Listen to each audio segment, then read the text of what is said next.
O dinheiro, muitas vezes, ele é visto como um tabu, né?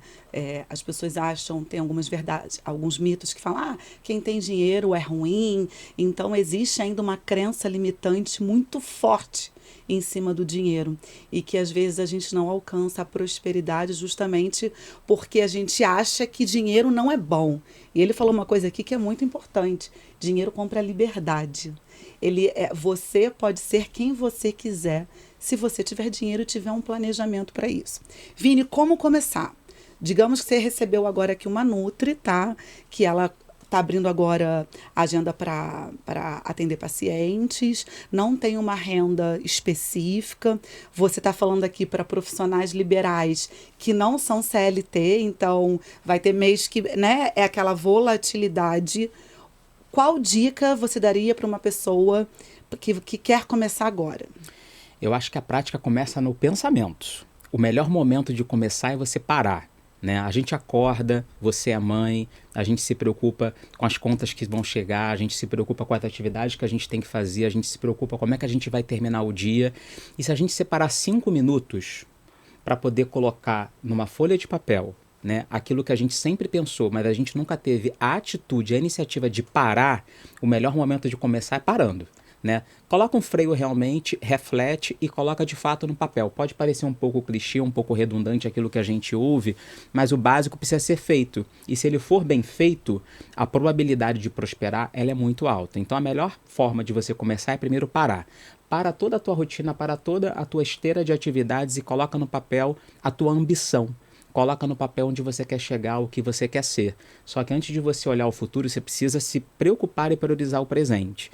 Então, estabelecer o que você pode, o que você não pode, o que você quer, o que você não quer, as concessões que você vai abrir e não existe um valor, a gente vai falar depois aqui, um valor ideal. O valor ideal é aquele que você pode, porque independente do valor que sobrepõe a sua atitude e a sua vontade. Sim. Então o melhor momento é você parar e colocar no papel e depois executar, para que Sim. o planejamento seja bem sucedido. É muito importante para todo mundo quando a gente pensar em poupar, primeiro a gente saber o nosso ponto de partida, né, Vini? Perfeito. Então, assim, hoje qual é a minha receita?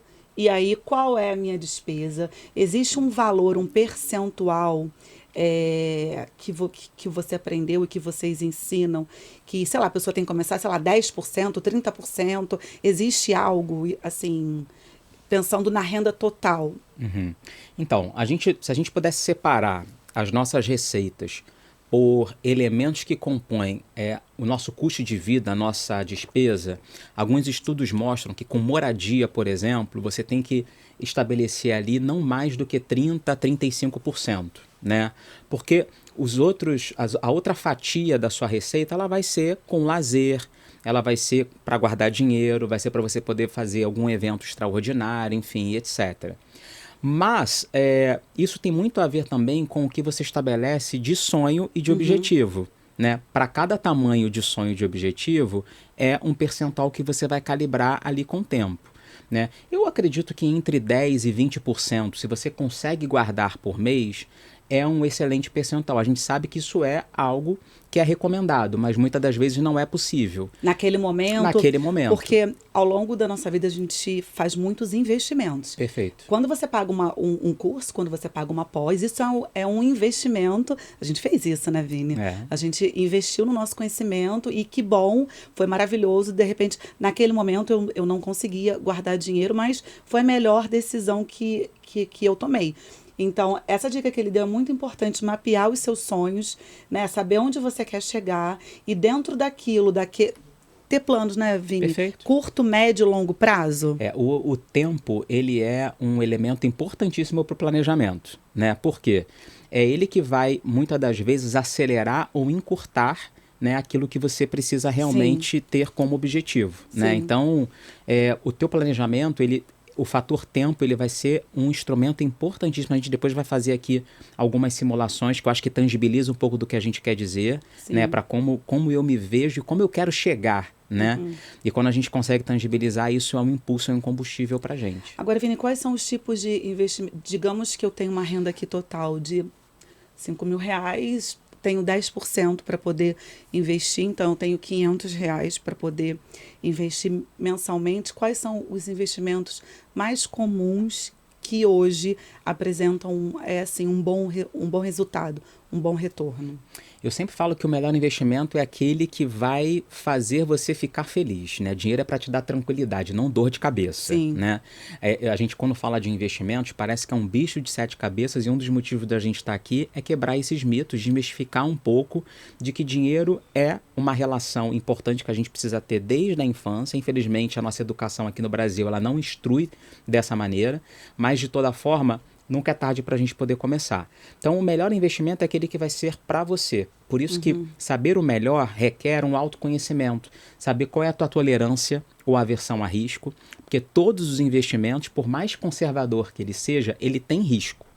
Isso é importante. As pessoas se deparam com essa palavra e têm medo. Não, eu vou perder dinheiro. Não.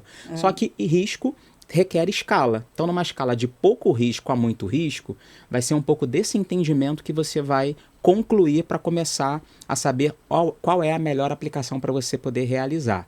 E existem muitas instituições financeiras, hoje em dia com a internet você consegue ter acesso a blogs. Democratizou muito. Democratizou e desmonetizou.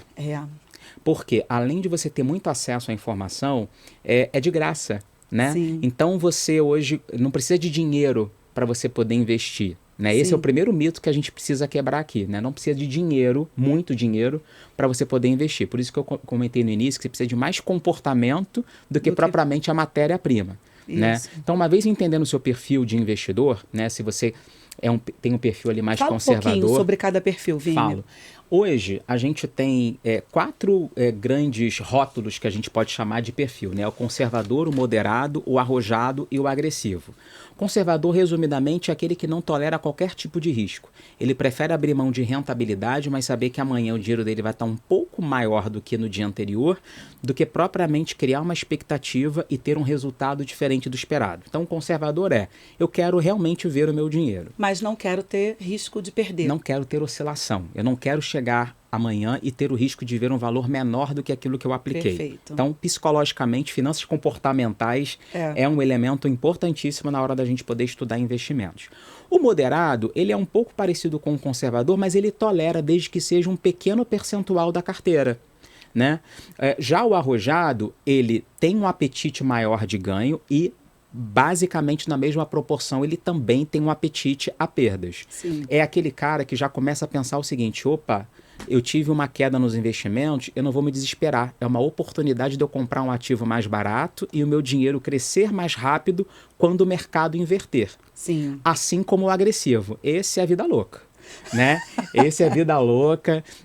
Muitas das vezes o agressivo ele tem o tempo como maior aliado, porque ele já sabe que aconteça o que acontecer, aquela parcela ele não precisa contar com ela. Sim. E em benefício disso, ele cria uma expectativa maior de retorno, consegue promover uma ampliação de portfólio e, com o tempo, eventuais perdas no presente serão compensadas com ganhos maiores no futuro. Sim. Então, se eu pudesse resumir, seria basicamente isso. Você vê que investimentos, eu dou vários exemplos assim, até dentro ali da nutrição, é muito a parte, se você for fazer...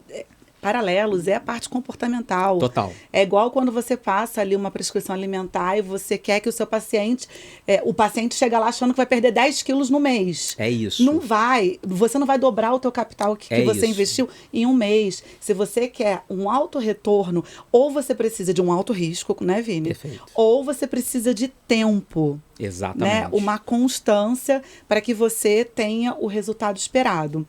Me dá exemplos de tipos de investimentos para cada perfil.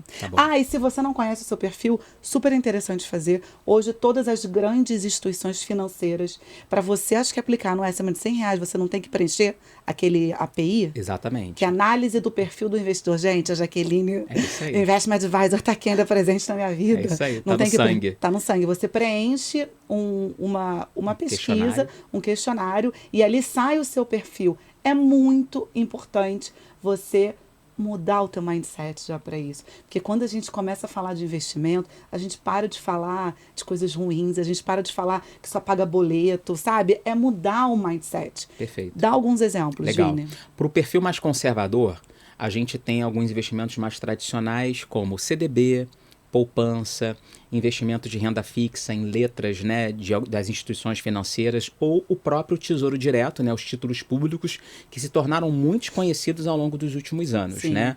E como a Jaque bem disse, são investimentos que não exigem um valor tão alto para poder aplicar, e isso fez com que o mercado se democratizasse e se desmonetizasse muito ao longo dos anos. Tipo, o CDB você hoje consegue colocar a partir de quantos reais? Assim, a partir de R$100. A partir de R$100, algumas instituições já a partir de R$1. Olha! Né? Então, depende muito da instituição com a qual você quer se relacionar. Mas, de novo, hoje, o principal foco das instituições é o cliente. Então, com base nisso, tudo que houver para simplificar e facilitar a vida de quem quer começar a investir, as instituições estão muito abertas a isso. Sim. Então, o valor não é muito uma preocupação. Sim. E poupança, Vini, ainda é um dos investimentos que são mais utilizados ou não? É um investimento, desculpa te interromper, o investimento mais popular, porque a gente ao longo do tempo foi habituado é importante poupar. Mas o poupar não necessariamente está relacionado com o veículo poupança, o veículo investimento poupança. Você pode poupar guardando dinheiro no CDB, no fundo de ação, no fundo multimercado, num ETF, se a gente quiser, enfim, sofisticar um pouco mais aqui a conversa, num fundo de private equity, enfim. Existem inúmeras alternativas de investimento. E, de novo, aquela que mais cabe no seu perfil e no seu horizonte de tempo é aquela que melhor vai ser para você. Então, a poupança, quando a gente faz uma avaliação, a gente sempre cria como parâmetro o patamar de taxa de juro, né? Isso, eu queria chegar nesse ponto. Eu queria que você explicasse, Vini, quais são os índices mais importantes que todo mundo que tem investimento tem que ficar atento. Legal, bacana. O principal indicador é a inflação, é o IPCA. Por quê? É esse indicador que vai sinalizar se você está perdendo ou ganhando dinheiro. O fato da tua aplicação render 6% ao ano, como a poupança garante 6% ao ano, não necessariamente você está ganhando dinheiro se a inflação estiver acima desse patamar. Lembra que eu comentei no início que todo investimento tem risco, inclusive a poupança. Qual é o risco da poupança? Perder para a inflação. Então, se o teu investimento está superando a inflação, significa que você está ganhando dinheiro. Significa que todo o teu custo de vida está sendo corrigido e, além dessa correção, você está superando, ou seja, você está valorizando o teu poder de compra. Então, o principal indicador que a gente gosta de analisar é o IPCA, né, o Índice de Preço ao Consumidor Amplo, e um outro indicador de referência, o benchmark, como a gente gosta de chamar no mercado, é o CDI, Certificado de Depósito Interfinanceiro, que basicamente é a variação da taxa de juro. Sim. Então, parte dos investidores tem como referência esse indicador porque eu só vou estar aderente em linha com o comportamento do mercado se o meu ativo livre de risco, que é a taxa de juro, que é o CDI, estiver em linha com os meus investimentos. Então, se eu estou igual ou acima do CDI, eu estou bem. Se eu estou abaixo do CDI, é um ponto de atenção. E aí você procura um profissional, especialista de investimentos, que vai poder te apoiar na recomendação. Gente, olha que legal isso, olha como é importante. Se você tem, que seja R$1.000, R$100, R$150 parado na sua conta corrente, e você não aplica aquele valor, o Vinícius acabou de falar, você está perdendo dinheiro. Não, Jaqueline, não estou perdendo, porque eu estou com R$100 lá na conta e os meus R$100 estão lá. Está perdendo, porque aquele valor não está sendo corrigido da inflação. Perfeito, exatamente. E isso é o maior ponto de atenção que todo investidor, ou poupador, ou usuário de investimentos precisa estar atento.